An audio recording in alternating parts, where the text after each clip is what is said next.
Tempranito estamos en línea, estamos en comunicación directa con el doctor Miguel Trenagui, a quien agradecemos por supuesto la amable atención. Es infectólogo de reconocida trayectoria aquí en la provincia de Córdoba, en el país. Buen día, doctor, gracias por atendernos.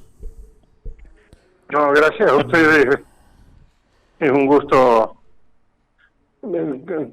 compartir este programa. Bien, doctor. Así que está perfecto. Bueno, muy bien, gracias, doctor. Bueno, le preguntaba esto, el virus, el COVID-19, ¿es tan mortal tal cual como lo han pintado las autoridades de la Organización Mundial de la Salud y después todo lo que han dicho en los distintos gobiernos?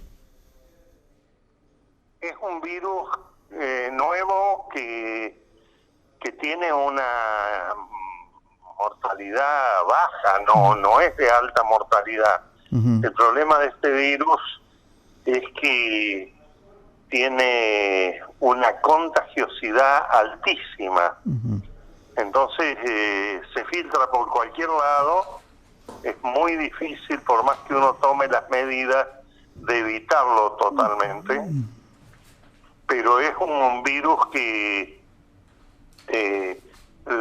sí tiene una mortalidad elevada en lo que son los grupos de riesgo, ¿no? O sea, personas con alteraciones en la inmunidad, o personas de tercera edad, o sea, las personas adultos mayores, los obesos, que eso es uno de los grupos más altos de riesgo, los fumadores,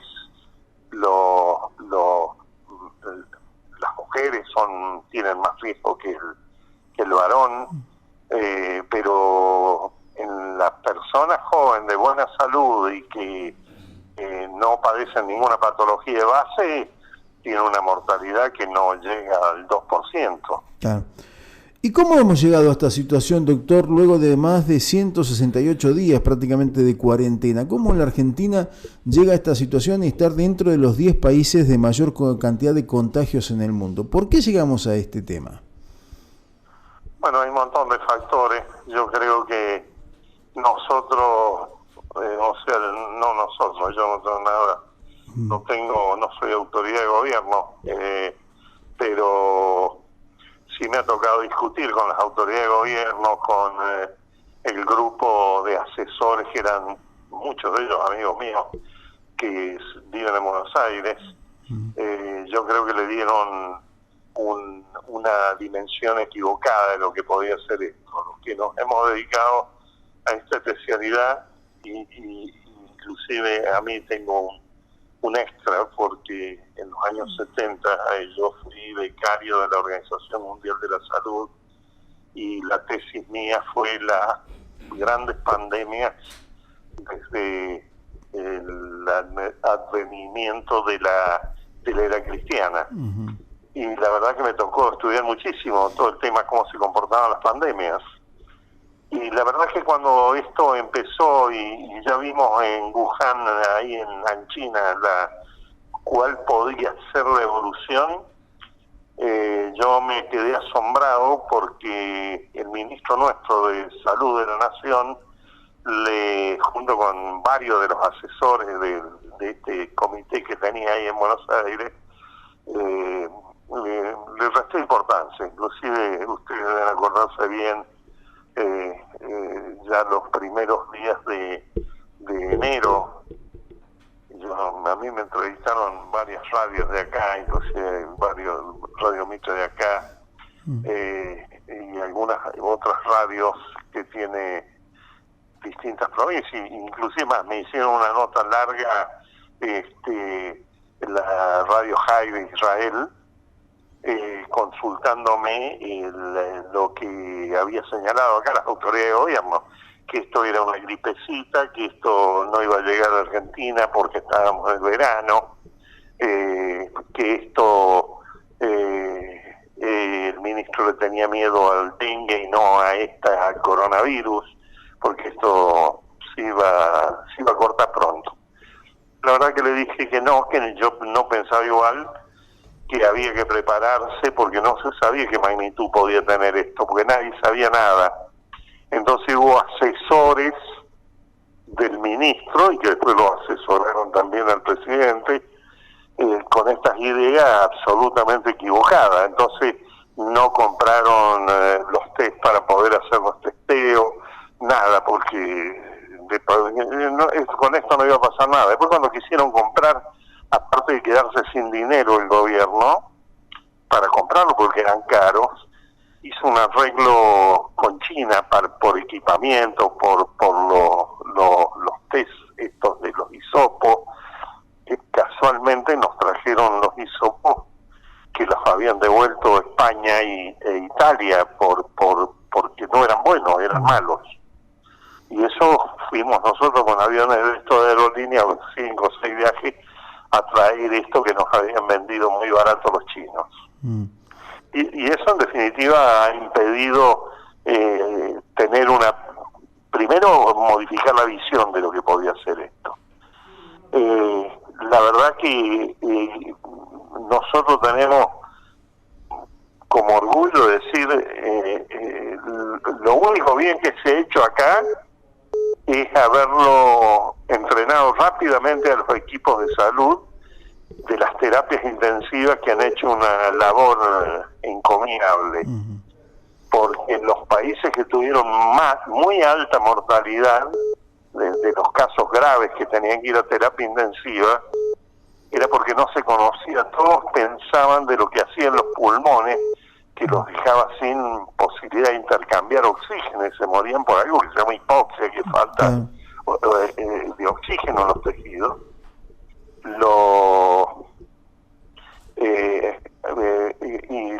Creían que eran neumonías, que se le había agregado al virus bacterias, y se demostró que no era así. Este virus es capaz de producir algo que se llama coagulación intravascular diseminada, y que se producen pequeños microtrombos en todos los capilares arteriales y venosos. Por eso era llamativa las imágenes que nosotros veíamos en la tomografía, en la resonancia, en la radiografía, que era como que si fuera un vidrio esmerilado se veían los pulmones. Y equivocadamente, como cada vez iba teniendo el paciente mucho más dificultad para poder oxigenar los tejidos, cada vez aumentaban la presión de lo que era los ventiladores para respirarlo, ¿no? Y bueno, al final no era porque había alveolos ocupados por bacterias, sino que era este problema, era fuera de lo que se llama el alveolo, que es la bolsita que tenemos millones en los pulmones, y que ahí se produce el intercambio de oxígeno. Entonces, ¿qué se hacía cuando se le metía tanta presión con los respiradores? Se rompían los alveolos sanos, entonces se agravaba más el cuadro y la mortalidad era muchísimo más alta.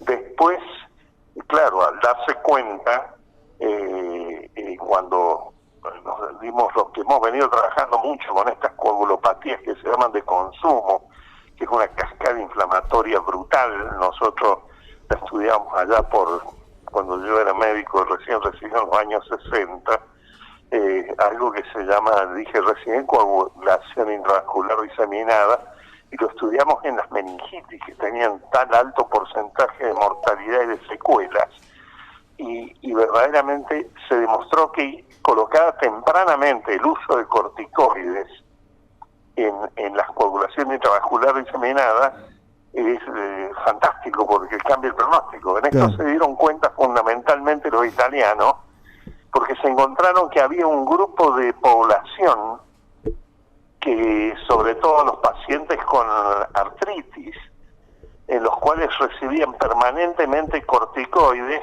cuando enfermaban de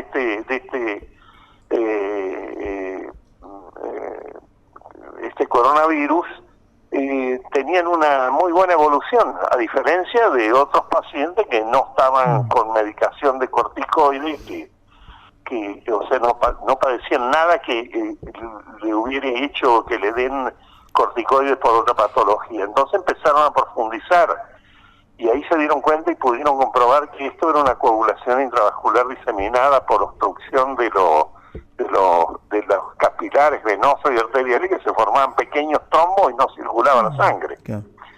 Entonces, cuando se descubrió esto, automáticamente en todos los países, o casi todos, se cambiaron las pautas de tratamiento. Y ahí se demostró que el antiviral es lo menos importante, que los antibióticos no tienen ninguna importancia, pero sí manejar bien el tema de la coagulación. Doctor, y ante este panorama, lo que usted está relatando, que es parte, digamos, propia de la enfermedad, de lo que sufre el paciente, ¿no? Las medidas que han tomado el gobierno hasta ahora, ¿usted considera que son las correctas? ¿Usted considera que esto se podría haber manejado de otra manera para evitar esta situación? Porque en definitiva, después de 168 días, tenemos el sistema colapsado prácticamente, y dicen que tenemos un déficit de profesionales justamente en terapia intensiva, más allá de las camas, que aparentemente estaría bien, pero siguen faltando profesionales. ¿Usted considera que hay algún desmanejo o algo estuvo mal en esta situación? Bueno, lo primero que estuvo mal es haber tenido una visión equivocada de que podía hacer esto, claro, y cómo podía evolucionar, y no haberse preparado. Para los países que mejor les fueron son los que inmediatamente que apareció esto en Wuhan, en China, se equiparon con respiradores, con todos los métodos de para hacer los hisopados, todas esas cosas, y armaron una estructura de poder hacer el diagnóstico, porque esta enfermedad, este virus es un virus muy desgraciado, porque tiene un altísimo porcentaje de pacientes que no dan síntomas, claro, pero sí contagian. Entonces, ¿qué es lo que sucede?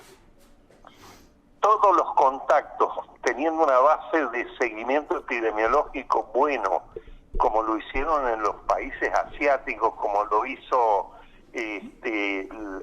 Alemania, como lo hizo también los países nórdicos, ahí como lo hizo Suecia, Noruega, Finlandia, el seguimiento era extraordinario.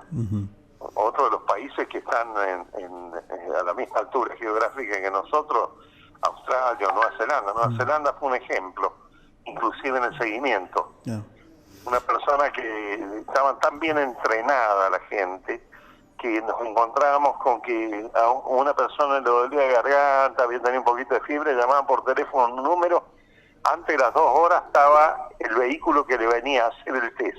Y hoy hay test varios, test rápidos, con grandísima y altísima sensibilidad, no como estos que salieron a vender los chinos, y que verdaderamente en 15 minutos, 20 minutos, 30 minutos, uno tiene el resultado. Entonces ese paciente se lo aislaba. Si tenía algún factor de riesgo, la vida de ese paciente, se lo internaba. Pero si no se lo aislaba a los domicilios y era controlado permanentemente. Y entonces, claro, llegó un momento que Nueva Zelanda fue uno de los primeros países que no tuvo más coronavirus, hasta que llegó no sé qué crucero hará algunas semanas atrás, y que no habían hecho los controles de donde habían salido este crucero, y le bajaron a algunos enfermos y volvieron a tener rebrotes en Nueva Zelanda. Claro. Pero eso fue una falla de toda la parte de los encargados de los controles en el punto de origen de los cruceros. Hoy no hay cruceros dando vueltas por ninguna parte del mundo, ¿no? Ahora, entonces, doctor, vale decir que el secreto no era solamente el encierro de la población, sino también el testeo masivo. Allí es donde estaba la clave para controlar esto. No, hacer la cuarentena es una buena opción en un virus con alta contagiosidad. El tema es que ¿a quién se debiera haber hecho esta cuarentena? Los grupos de riesgo, una cuarentena de hierro. Todo grupo de riesgo era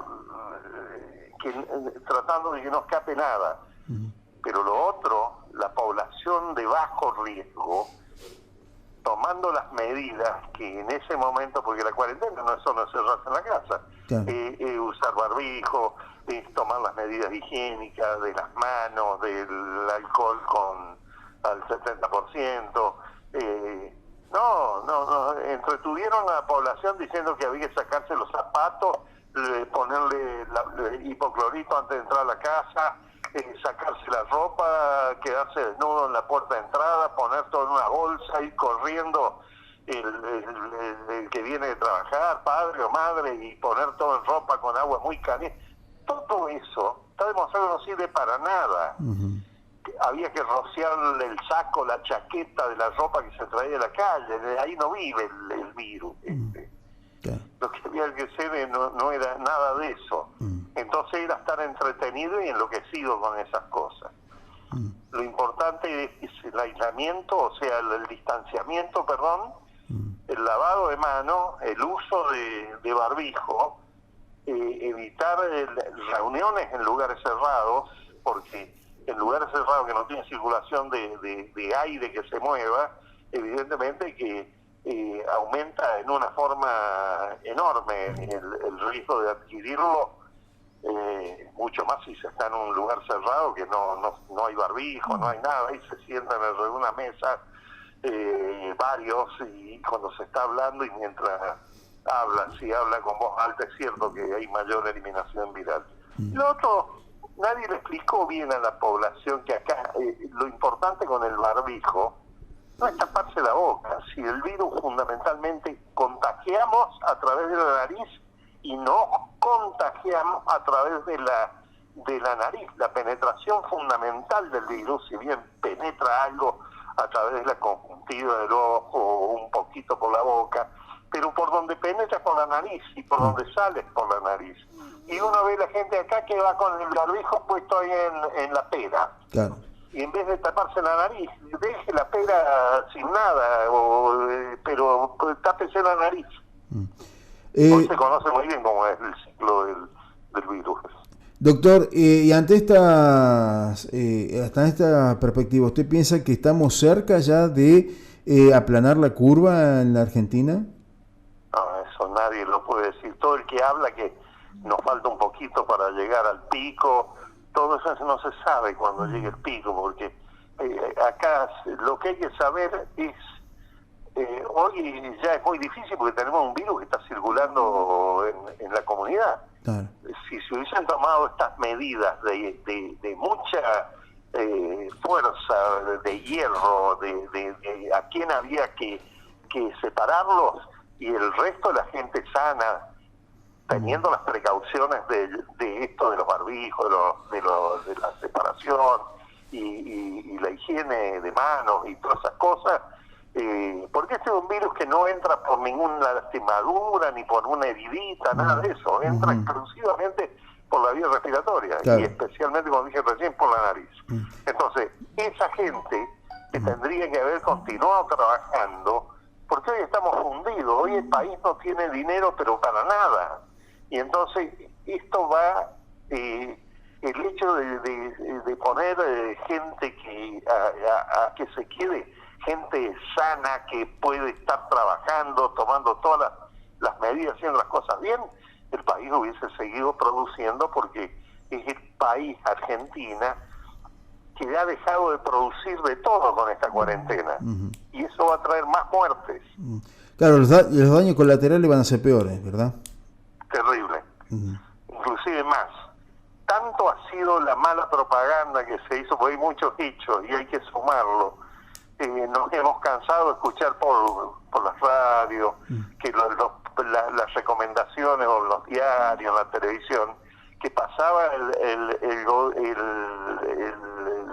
los comunicados del gobierno, era la mejor vacuna es tal cosa, no salga, si tiene fiebre no vaya a los hospitales, ni vaya a ningún lado, si se siente enfermo. En Argentina hay una mortalidad de los cuales, como no se ha testeado gran parte de los internados, de los que han muerto y todas esas cosas, no sabemos realmente cuántos son. Claro. Se calcula que posiblemente sean más muertos por coronavirus o más enfermos por coronavirus que lo que verdaderamente se transmite a través de los medios de prensa. Y también tenemos la otra, ¿no? La cantidad de personas que por allí fallecen y se le adjudica el coronavirus y en realidad... Claro, y por eso, y no sabemos, es que no tenemos los diagnósticos. Claro, no hay diagnóstico. Porque mezquinan los hisopos para hacer los testeos, porque compró muy pocos. Claro. Así es. Bueno, doctor, no le quiero robar más tiempo. Ha sido usted muy amable en atendernos e ilustrarnos sobre esta cuestión en este que es su campo, ¿no? La infectología. Así que muchísimas gracias por este contacto con Radio Única Punilla aquí en la ciudad de La Falda. No, para mí es un honor estar en una radio de tanto prestigio en toda la zona, de los cuales sirven muy bien ustedes. Muy bien. Una cosita más, nada sí, más. Dígame. Es que la gente no baje la guardia. No quiere decir que tenemos que estar encerrados, porque yo también tengo la sensación que las autoridades nacionales no saben cómo salir de esto. Bien, bien. Y por último, ya para el cierre, doctor, ¿usted cree que en Córdoba se manejó la situación distinto que en la Nación? Se manejó mejor, pero en Córdoba hay gente seria y capaz dentro de la COE, pero la verdad que gran parte de las autorizaciones o las decisiones finales, ahora eso ha aflojado un poco y se le ha dado más libertad a las provincias, pero la mayoría de las decisiones finales las tenía que autorizar la COE a nivel nacional o el presidente. Claro, así es.